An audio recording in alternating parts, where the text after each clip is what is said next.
Иминлек телим сезгә, дуслар. Үткән чыгышымда мин сезгә Люк тәкъбир иткән Инҗилдән бер киная укып, фикерләрем белән бүлешкән идем. Бу кинаядә Аллаһы йортына дуга кылырга кергән фарисей, ягъни дин әһеле һәм салым, налог җыючы турында сүз бара. Бүген сүземне дәвам итеп, дуга кылучыларның икенчесе турында сөйләргә телим. Фарисей дугасында Аллаһка үзенең нинди яхшы кеше булуы, дини гамәлләр кылуы турында сөйләгән. Чыннан да ул тақва, дини кеше булган. Ләкин гыйбрәтле хикаянең азагы әлеге фарисейның яхшы кеше булса да Аллаһы тарафыннан аклану алмавын әйтә. Ни өчен? Үзен күтәрүче һәркем түбәнсетелер, ди Гайса. Үзен күтәрүче кеше кем соң ул? Үз-үзеннән канәгать, мәрхәмәткә мохтаҗ булмаган, гөнаһларын күрмәүче сукыр һәм оятсыз тәкәббер. Менә ул үзен күтәрүче кеше. Андый кеше Аллаһының Гайса аша гына тәкъдим ителгән мәрхәмәтеннән баш тартканга күрә, үзен Аллаһының аклавыннан мәхрүм итә. Шуңа күрә ул түбәнгә, мәңгелек тамуқка төшереләчәк, дип кисәтә Алла сүзе. Салым җыючының дугасы кыска гына булган. Я Аллаһы, мин гөнаһлыга мәрхәмәтле бул, ди ул. Ул Аллаһы йортына кергәч, бер читтә басып торган. Ул үзен түргә узарга да лаеклы санамаган. Ул хәтта күзләрен күккә күтәреп карарга да батырчылык итмәгән дип укыйбыз. Димәк, ул оялган. Ниндидер аламалык эшләп, соңыннан үзенең гаебен танып, атасының каршына җәза алырга килгән бала кебек, башын иеп читтә басып торган ул. Аның шулай басып торуы, Аллаһыдан куркуы, аны ихлас хөрмәт итеп күтәрүе, зурлауы, күкрәгенә суга-суга дуга кылуы нәрсәне аңлатасың? Әлбәттә, аның бик үкенүен, үзен тиргәвен, кылган гамәлләре өчен Аллаһыны рәнҗеткәнгә бик кайгыруын, ачыргалануын күрсәтә. Нәрсә эшләгән соң ул шул кадәр? Һәр кешенең яхшы яклары да, начар яклары да бар. Шулай булгач, салым җыючы да, мөгаен, кайчакта булса да яхшы эшләр эшләгәндер. Чөнки кеше нинди генә явыз булмасын, ул да бит кайчакта булса да яхшылык кыла, үзенең якыннары турында кайгыртып, аларга нәрсәдер эшли. Ләкин салым җыючы үзенең яхшы сыйфатларын да, кылган изге гамәлләрен дә Аллаһы каршында санамый. Яхшы эшләре аркылы Аллаһы каршында аз гына да аклану эзләми. Ул үзендәге бары бер генә сыйфатны күрә. Нинди сыйфатны? Гөнаһлы булуын. Ул үзен шушы сүз белән генә тасвирлый.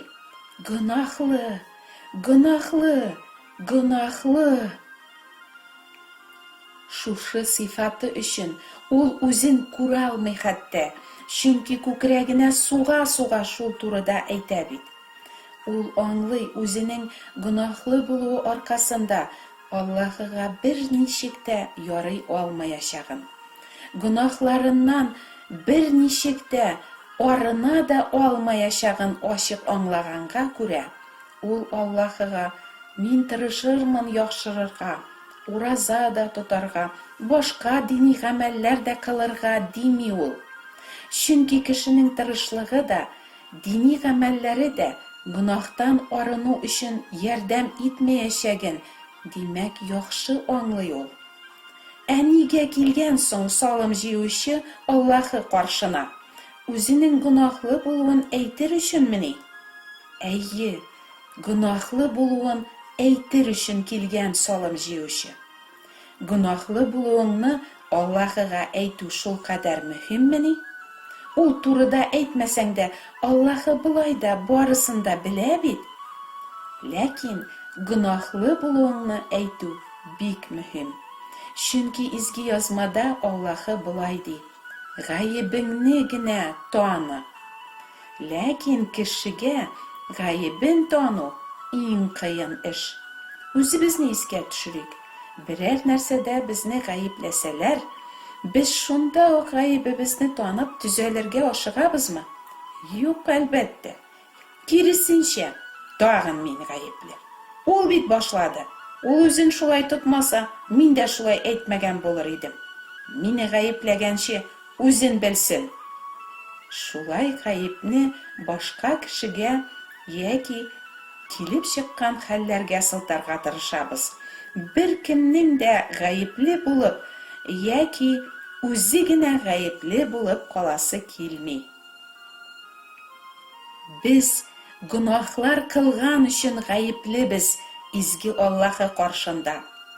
Без гаепле күңелләребезне Аллаһыга ихлас бормаганга.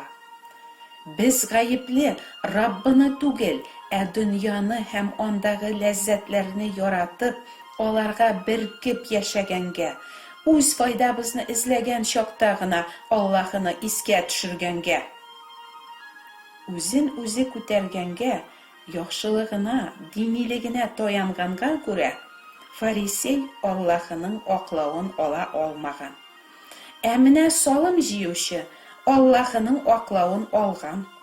Ничек аклану алган ул шундый гөнаһлы килеш һәм дини гамәлләр кылмыйча гына? Фарисейның дугасыннан күренүенчә, ул үз-үзеннән бик канәгать булган. Ул бер нәрсәгә дә мохтаҗ түгел. Салым җыючы бик мохтаҗ. Ул Аллаһының мәрхәмәтенә мохтаҗ. Менә тагын нәрсә өчен килгән салым җыючы Аллаһы каршына? Мәрхәмәт сорар өчен. Аллаһыдан ул башка бер нәрсә дә сорамый. Чөнки аңа иң кирәкле нәрсә Аллаһының мәрхәмәте.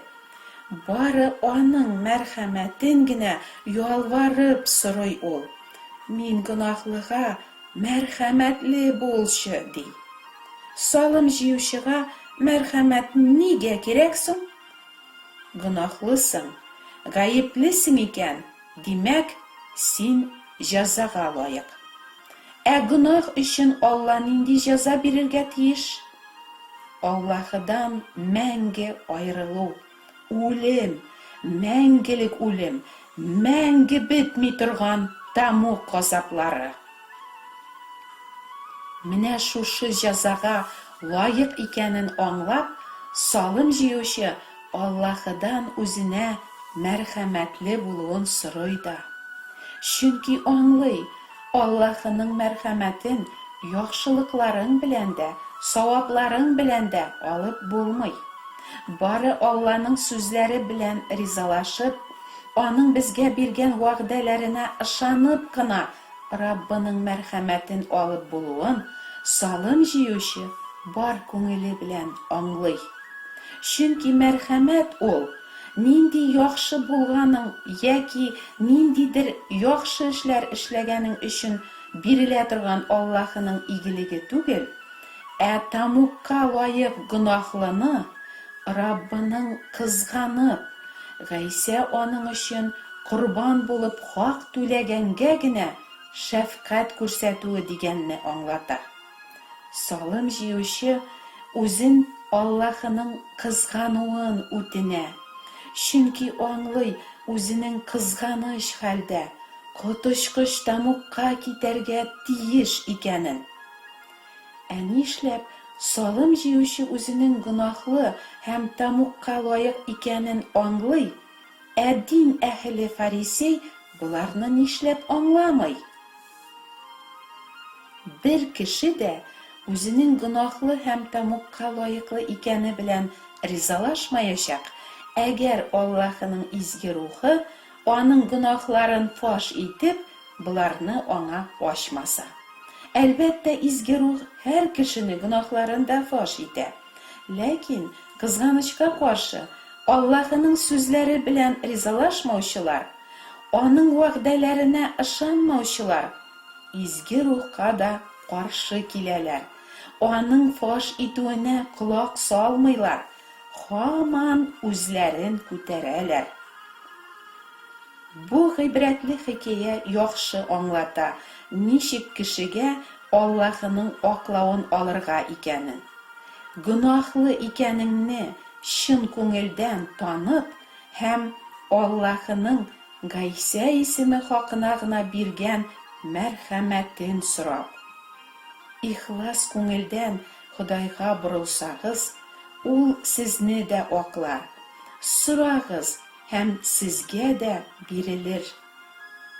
Киләсе чыгышымда, Худай насыйп итсә, һәр кешенең йөрәгендә яшәүче путлар турында сөйләргә телим.